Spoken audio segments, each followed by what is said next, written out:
ঠাকুরগাঁও শহরের সরকারি বালক উচ্চ বিদ্যালয়ের বড় মাঠের ঈদগাহ মিনারের পাশে অন্তত ৬০ জনের একটি দলকে চোখে পড়বে সপ্তাহে ৩ দিন। কেউ ফুটপাথে বসে, আবার কেউ দাঁড়িয়ে। সবার হাতে বহু নির্বাচনী প্রশ্নের উত্তরপত্র, আর তাদের মাঝখানে দাঁড়িয়ে সঠিক উত্তরটি বলে দিচ্ছেন একজন, বাকিরা নিজ নিজ উত্তরপত্রের সঙ্গে তা মিলিয়ে নিচ্ছেন।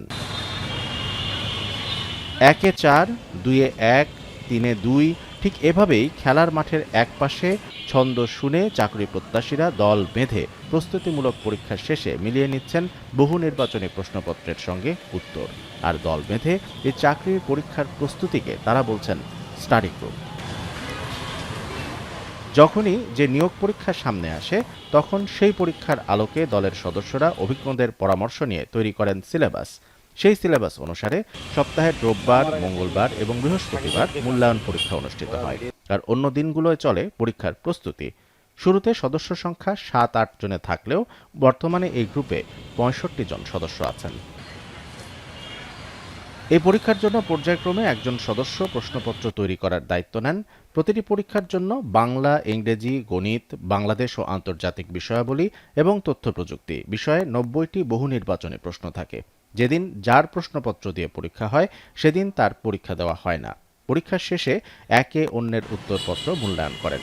সবচেয়ে বেশি নম্বর পাওয়া ৩ পরীক্ষার্থীকে দেওয়া হয় উপহার। এখানে যেগুলো পড়া দিচ্ছে ওগুলো যদি ম্যাক্সিমাম কভার করা যায়, আমার মনে হয় যে 50% হয়ে যাবে। 3 মাসে বা 4 মাসে আমি যেটুকু উপর পাইছি, যে আমি এখান থেকে আসার পর আর কি, এই যে সামনে প্রাইমারি ছিল পরীক্ষা, এটাতে টিকছি। এখানে আসলে আপনার বেসিকটা স্কিলটা আরো আগে আগায় যায়। আর এই পরীক্ষা দিতে দিতে মনে হয় যে এক পর্যায়ে বিভিন্ন সরকারি চাকরিতে টিকা যায়, যদিও চাকরি না হয় কিন্তু অনেক পরীক্ষায় টিকা যায়। বাংলা, ইংলিশ, গণিত, সাধারণ জ্ঞান, বাংলাদেশ আন্তর্জাতিক বিজ্ঞান, কম্পিউটার সহ দেওয়া থাকে সিলেবাস, মাসিক ওটা দেওয়া থাকে, ওটার উপর ডিপেন্ড করে কোশ্চেন করে। জবের জন্য প্রিপারেশন নিচ্ছে তাদের জন্য একটা আদর্শ জায়গা, এটা একটা পরীক্ষার জায়গা। আমাদের মতো যারা চাকরি প্রত্যাশী, যাদের প্রিপারেশন একটু গুছালো হয়েছে, তারা যেন সবাই আসে। স্টাডি গ্রুপ থেকে অনেক উপকার পাচ্ছেন চাকরি প্রত্যাশীরা।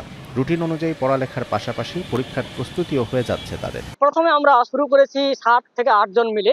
শুরু করতে করতে যখন আমাদের প্রস্তুতিটা একটু ভালো হয়, তখন এই প্রসারটা বেড়ে যায়, তখনই অনেকের আগ্রহ বেড়ে যায়। অনেকের যখন চাকরি হওয়া শুরু করলো, নিজের মেধায় নিজের রিটেনে থেকে যখন চাকরি হওয়া শুরু করলো, তখনই মূলত অনেকের আগ্রহ বেড়ে যায়। তথ্য আদান প্রদান আর জ্ঞানার্জনের বড় একটা কৌশল হচ্ছে দল বেঁধে পড়ালেখা। এতে আত্মবিশ্বাস বেড়ে যায় বলে মনে করছেন প্রবীণ শিক্ষাবিদরাও। সুজন ইসলাম, ৬৬। এখন ঠাকুরগাঁও।